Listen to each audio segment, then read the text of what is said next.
So in the last class, we were discussing about sulfonylureas, and specifically, I told you that they increase calcium influx inside the what you call cell, specifically beta cells, and they will cause degranulation of insulin granules, really causing insulin release. Right.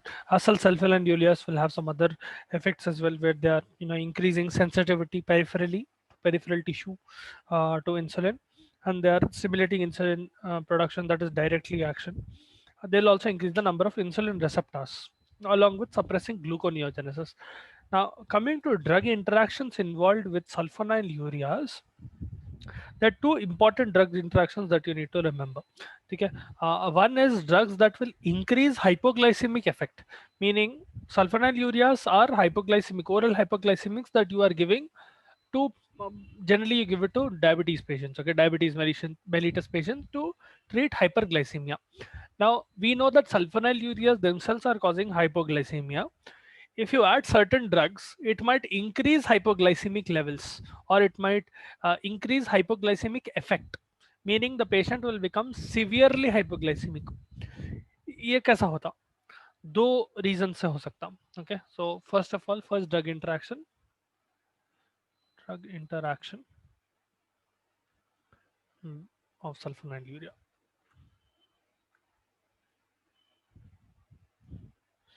Okay. The first drug interaction will be drugs that increase hypoglycemic level, or on drugs that increase hypoglycemic effect. Now, in this, there are two ways through which a drug can increase hypoglycemic effect. One way is by uh, displacing displacing sulfonylureas from its protein binding site. Okay, so displacing sulfonyl ureas from protein binding sites. इसका मतलब क्या है? See, whenever you are giving a drug, I have several times mentioned, and you will generally see in your textbooks as well, protein binding is high or protein binding is low. इसका मतलब क्या है? When we were discussing about general pharmacology, I told you that drugs have a tendency to bind to proteins, specifically albumin and globulin. ठीक है, आपके blood में जो proteins रहते हैं, drugs whenever they enter systemic circulation, they have a tendency of binding to certain proteins. Now the degree to which they bind will be variable. Different drugs will bind to different proteins, and the extent of binding will be variable. इसका मतलब क्या है? For example, if I have a drug with 90% binding, 90% protein binding, इसका मतलब ये है मैं 100% जो ड्रग दे रहा हूँ, almost 90% of that drug is protein bound, meaning as soon as it comes into your blood, it will get bound to some or the other protein. Let's suppose in this case it is albumin. ठीक है, once for example, let's suppose I'm taking paracetamol ले रहा हूँ मैं, and I'm telling, or X drug, ठीक है, forget about paracetamol, there is some X drug and that is 90% protein bound. उसका मतलब यह है, once that X drug, so for example if I give 100 mg of that drug, ठीक है, as soon as that drug enters your body, and 100 mg is the bioavailability, okay, ठीक है, I'm giving more than 100 mg, 100 mg is what is coming into my systemic circulation. 100 mg जो आपके blood में आ रहा, उसमें से almost 90 mg is immediately binding to albumin. ठीक है, इट इज प्रोटीन बाउंड. उसका मतलब यह है 90% of the drug is protein bound. अब ये प्रोटीन से क्या होता है, slowly slowly the drug will keep on dissipating, and it will go to certain area, certain receptors wherever it has to show function, and the function will be prolonged in this way. ठीक है, मतलब जब भी serum concentration और blood concentration of the drug alone decreases, protein binding will get detached, or the protein will leave that drug, and again the blood concentration of the drug will increase. देखो, protein है, drug है, protein drug complex बना है, ठीक है, this is present in blood, but आपको mainly action जो आता है ड्रग का, that is only from free drug. The drug should be free so that it can go and attach to a receptor to elicit a function. ठीक है, for example in case of hypoglycemics, I need the drug to go to a certain receptor and ultimately cause decreasing glucose levels.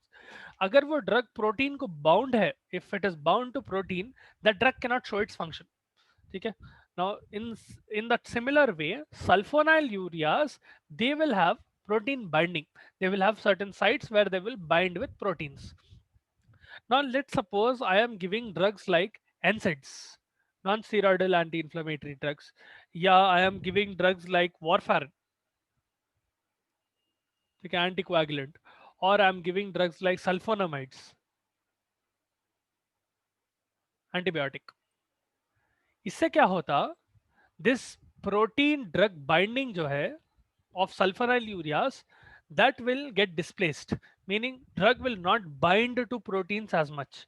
उसका direct correlation क्या होता, the total amount of drug that is present in the blood, that will significantly increase.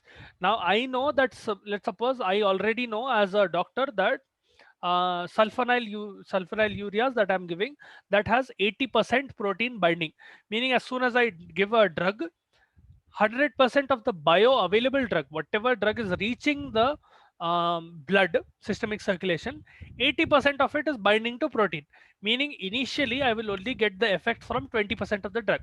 Okay, I am keeping that into account and then I am giving the drug, meaning that will help me adjust the dosage. कितना dose देना minimum कि that 20% is also having therapeutic effect.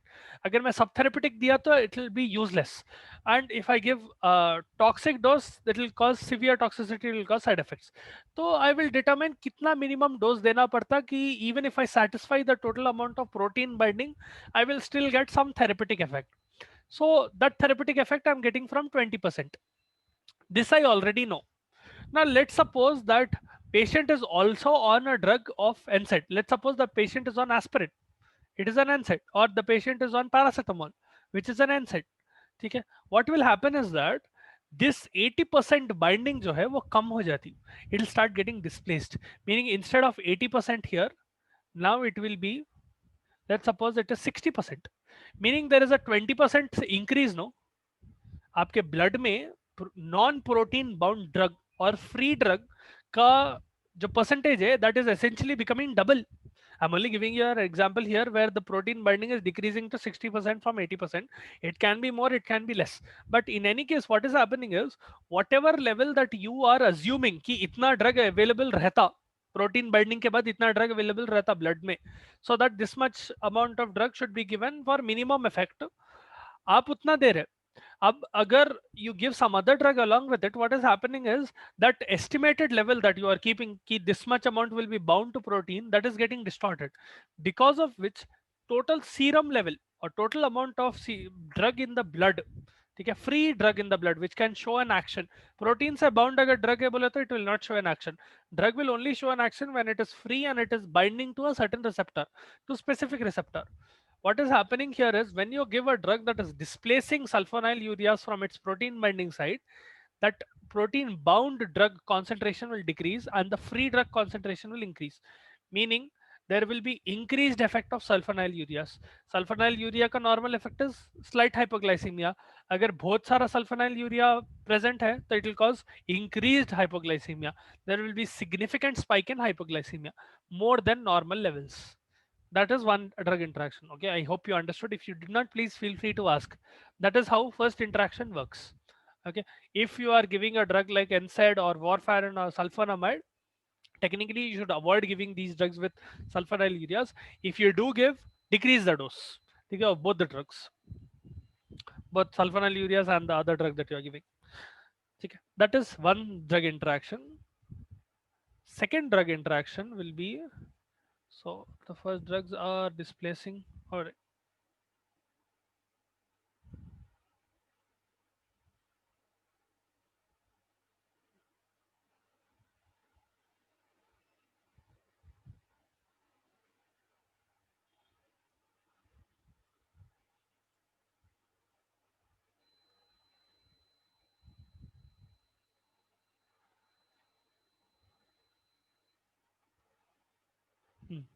first interaction was drugs that are causing hyperglycemia by displacing sulfonyl ureas. Other is by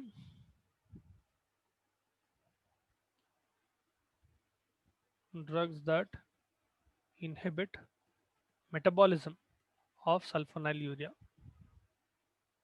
This is pretty much straightforward.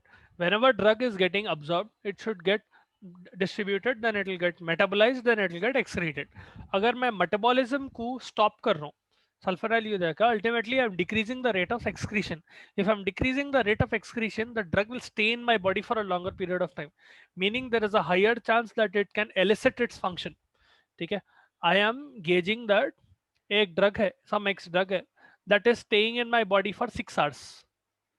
ठीक है, or it is staying in my body for, let's suppose, 20 hours.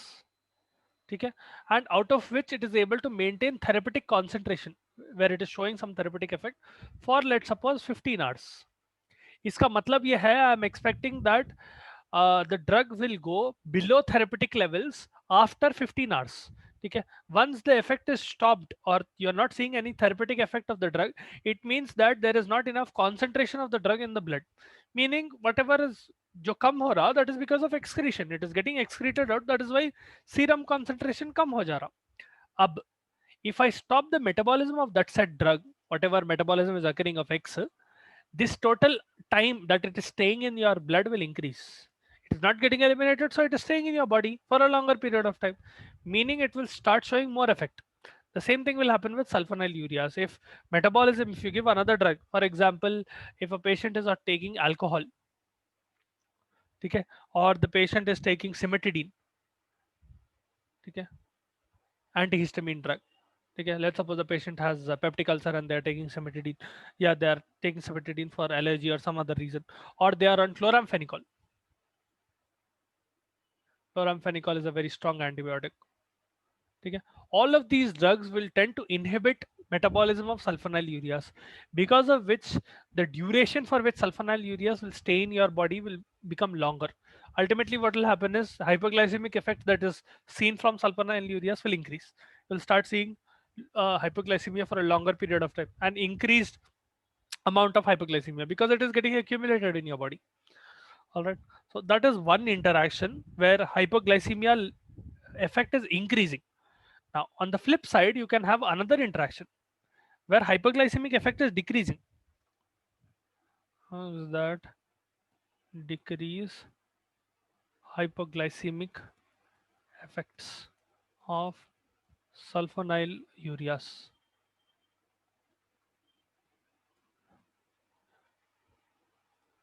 ठीक है, अब ये drugs क्या कर रहे हैं?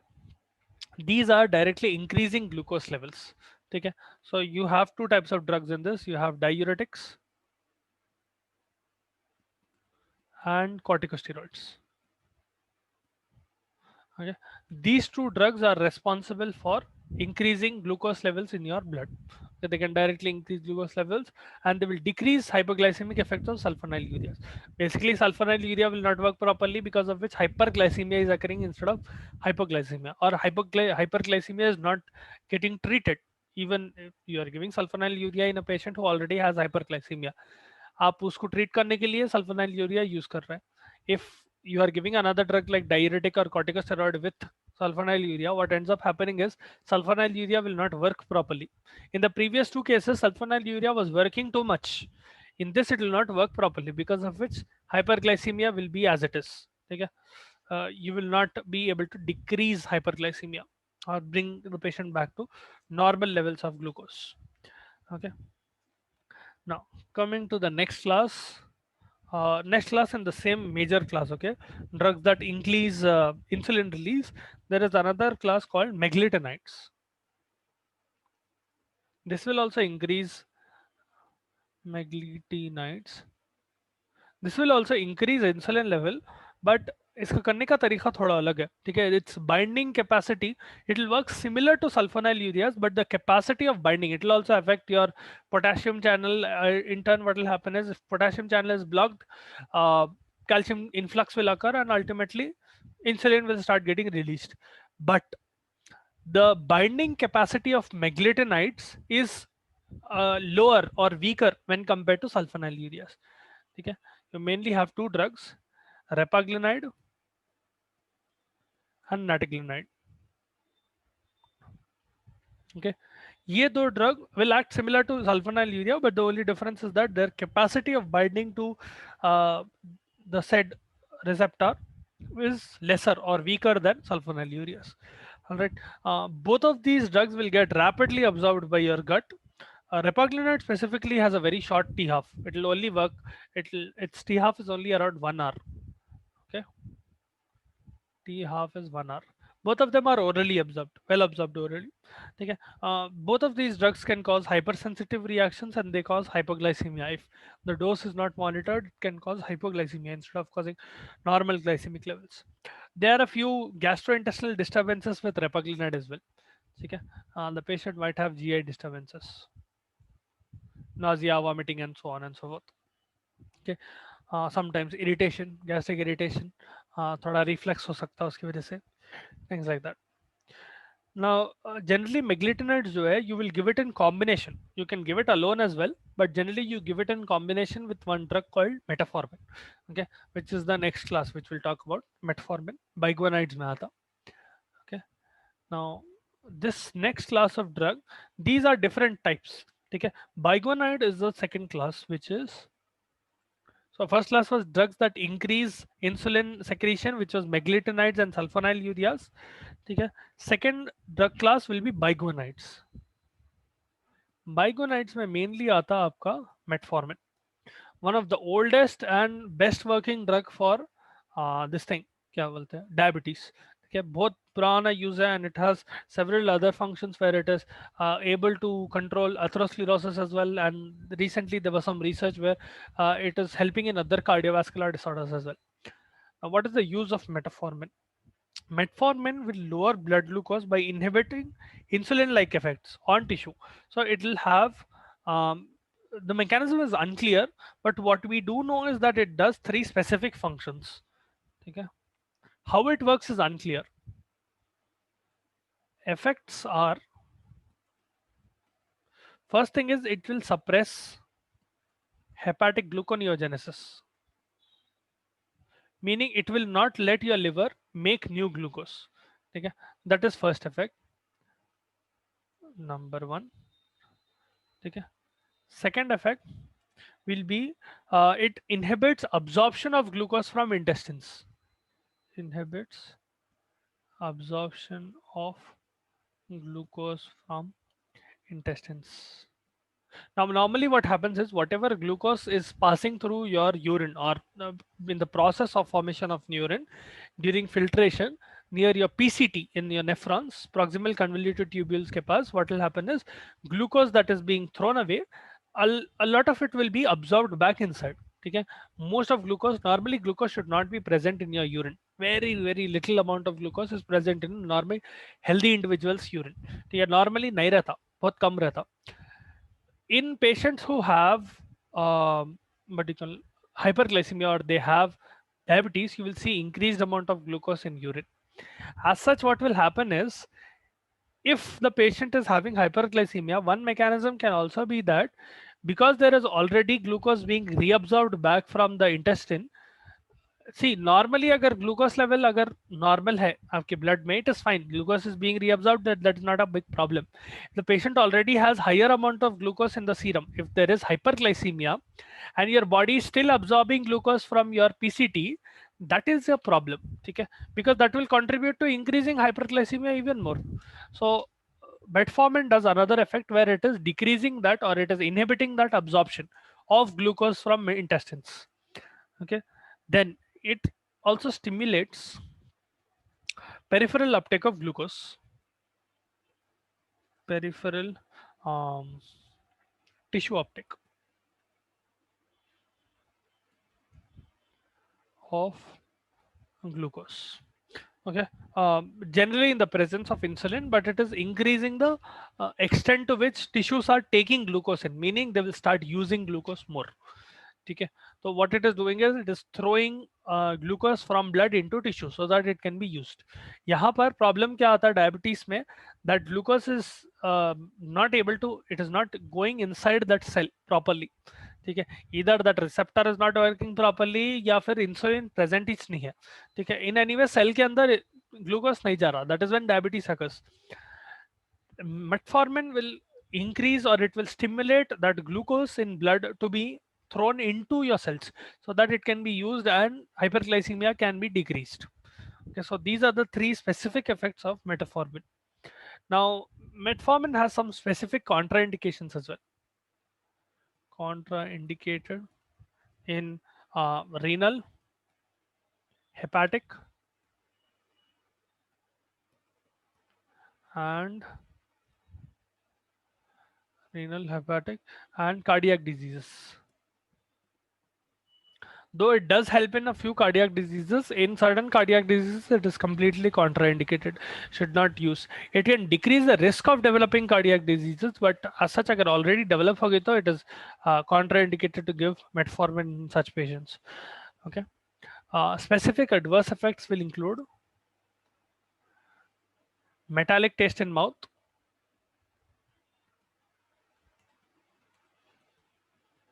it can cause nausea and vomiting.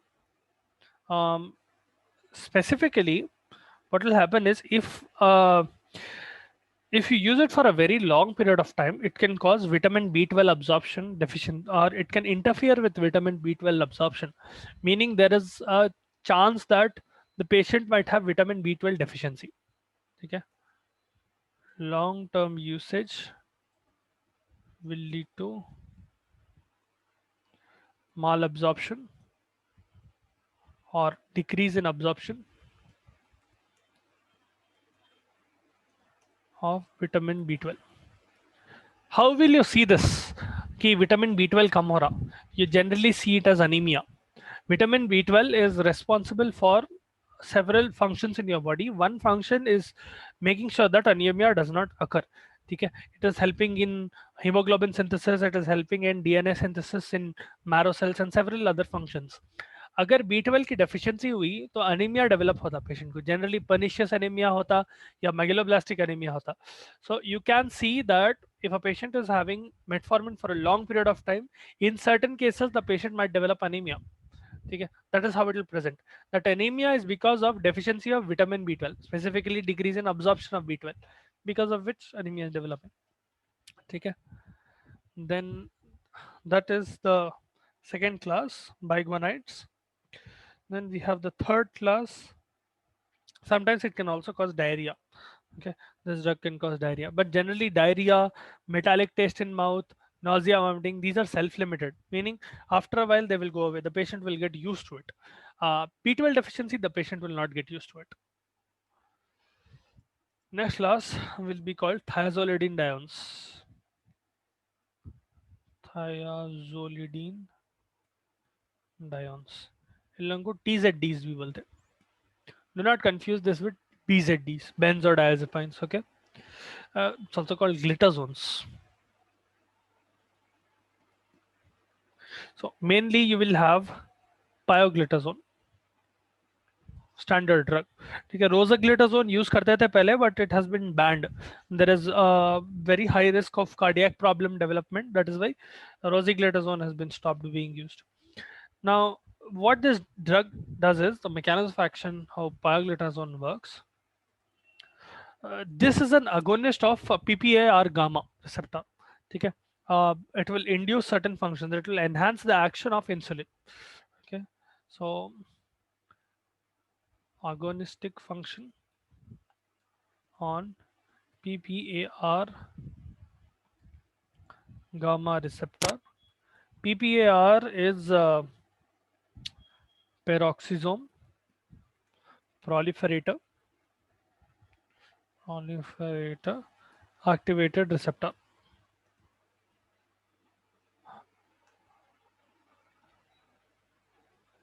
Tar gamma. ठीक है, PPAR gamma receptor is this.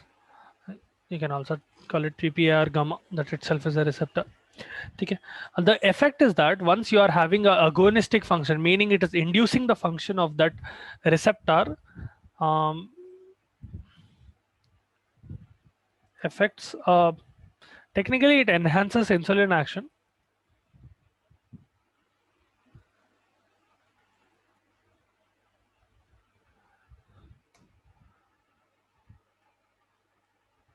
Okay. The effects will be, first effect is that it increases insulin mediated glucose transport. increases insulin mediated glucose transfer from blood to muscle and tissue. Muscle and yeah, technically fat, rather adipose tissue. So what it does is, first function, it is making sure that glucose is being transported from your serum or blood into muscle and tissue so that it can be used up. That is one function pioglitazone does. Other than that, it decreases gluconeogenesis.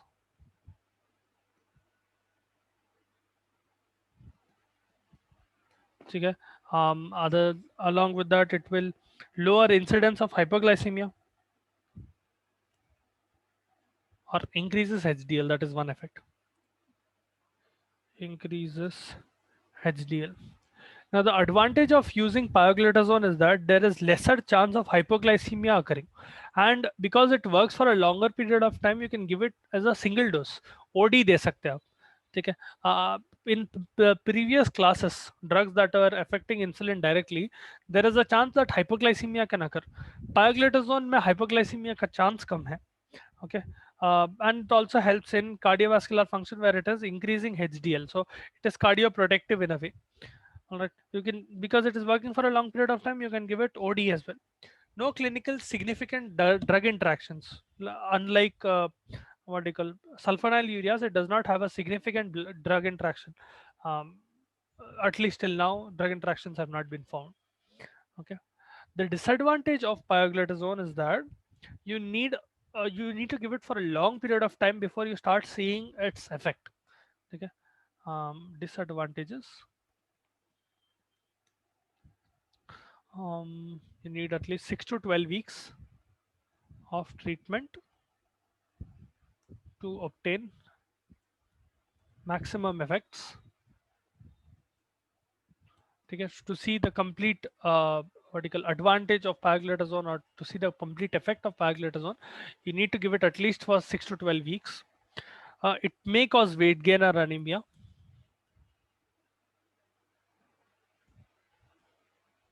Okay.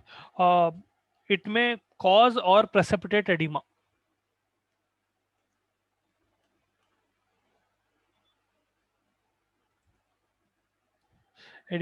Sometimes it will worsen CCF. Okay. It can precipitate CCF as well, and it can worsen CCF as well, meaning it can cause CCF or it can worsen CCF. uh, One thing you need to remember is monitor the LFT of the patient very, very regularly. Monitor LFT regularly when you are giving pioglitazone. Okay. Generally, pioglitazone will be combined with either sulfonylurea, or you combine it with metformin in diabetes, type 2 diabetes mellitus में जब आप दे रहे हैं, तो you will combine it with other drugs, then you give it. अगर rosiglitazone तो आजकल नहीं use कर रहे. Solo very rarely you use. Pioglitazone alone you do not use as much. Okay. Then we have the next class of drugs. They are called alpha glucosidase inhibitors.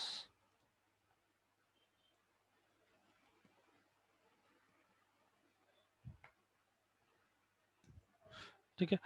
Mainly drugs like acarbose. You have miglitol and voglibose. These three drugs are given as alpha glucosidase inhibitors. Now, these drugs will competitively inhibit the enzyme alpha glucosidase. Okay, alpha glucosidase, this is present in intestinal blood border.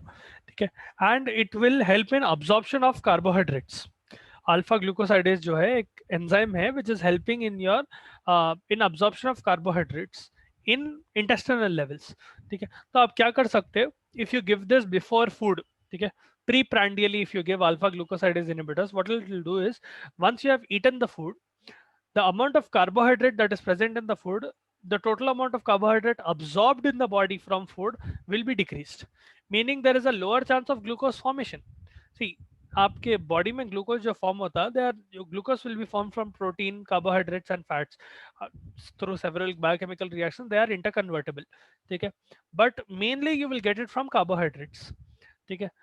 अगर आप खाने से पहले ये दे सके, अगर अगर अकारबोज और वोग्लीबोज और मिग्लिटॉल, what will happen is the amount of carbohydrates that are being absorbed inside a patient's body through intestines will decrease, meaning there is a lesser chance that glucose levels will spike, especially after eating. What will happen is in hyperglycemic patients or patients with diabetes, there will be a significant spike in hyperglycemia or significant spike in glucose level in their blood after they eat postprandially. That can be avoided with alpha glucosidase inhibitors. Okay, so it is told to decrease postprandial blood glucose levels, right? Specific adverse effects, they can cause gastrointestinal disturbances, they can cause abdominal distension, they can cause constipation, flatulence, sometimes even diarrhea, because there is undigested carbohydrate absorb नहीं कर रहे हैं undigested carbohydrate present है intestine में, which is reaching your colon. uh, that will get fermented and it can cause diarrhea, it can cause, you know, flatulence, bacteria growth अगर होता है उसमें, that can happen. You can use it predominantly in patients with postprandial hyperglycemia, patients who are prone to postprandial hyperglycemia, उन लोगों को दे सकते हैं, ठीक है, generally in combination with other drugs. Then you have certain newer drugs, okay. Those newer drugs, first class of newer drugs will be amylin, ठीक है, amylin analogs, ठीक है। amylin analogs जो है, specifically you'll have one drug called pramlintide,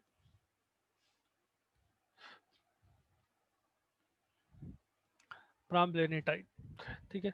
ये drug जो है ना, स्पेसिफिकली अमाइलिन का काम क्या है, अमाइलिन एक पॉलीपेप्टाइड है, this polypeptide is produced by pancreatic beta cell. Now amylin analogs are drugs that will act like amylin, all right. It inhibits glucagon secretion. amylin का नॉर्मल काम है, it is inhibiting glucagon secretion, okay. Glucagon is responsible for increasing the level. Glucagon is exactly opposite of insulin, ठीक है।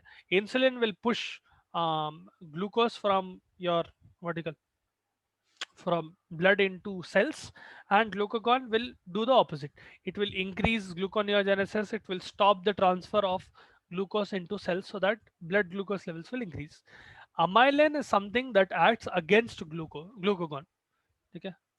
So this inhibits glucagon.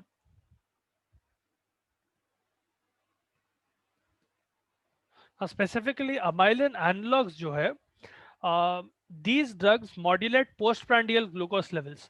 They will suppress glucagon release, they will delay gastric emptying. So pramlintide specifically, it will do three functions, okay. Suppresses um, glucagon secretion, it will delay gastric emptying. Gastric emptying अगर delay करे आप, it means that the process of digestion, you are slowing the process of digestion. In turn, what will happen is the patient will not eat as often, meaning they are not consuming as often, meaning there is a lesser chance of hyperglycemia occurring, ठीक है। और see, another way of looking at it is, if you're delaying gastric emptying का मतलब ये है, you are emptying your stomach, ठीक है। Once you eat, your stomach will break down certain components of food whatever you have eaten, and it will go to intestine and it will get absorbed. If you're delaying gastric emptying, the total amount of food that is coming into your intestine, or the particles of food that are coming into your intestines, will decrease, okay, because the total flow will become slower, meaning there is a better chance that your body can modulate glucose, because there is lesser food component coming in, there is a lesser chance that glucose level can spike in your blood. अगर बहुत सारा खाना खाए, तो it will rush into your stomach, it will get broken down, and a lot of it will go into your intestine, where there is a significant spike in glucose levels. अगर आप gastric emptying, if you are delaying gastric emptying, it will basically mean that you are delaying the rate at which food is entering your intestine and getting absorbed. If the rate at which food is getting absorbed from your intestine is decreasing, there is a better chance that the total amount of glucose in your blood will become more stable, okay. There is a lesser chance of hyperglycemia occurring. That is one effect, delaying gastric emptying, and it suppresses appetite.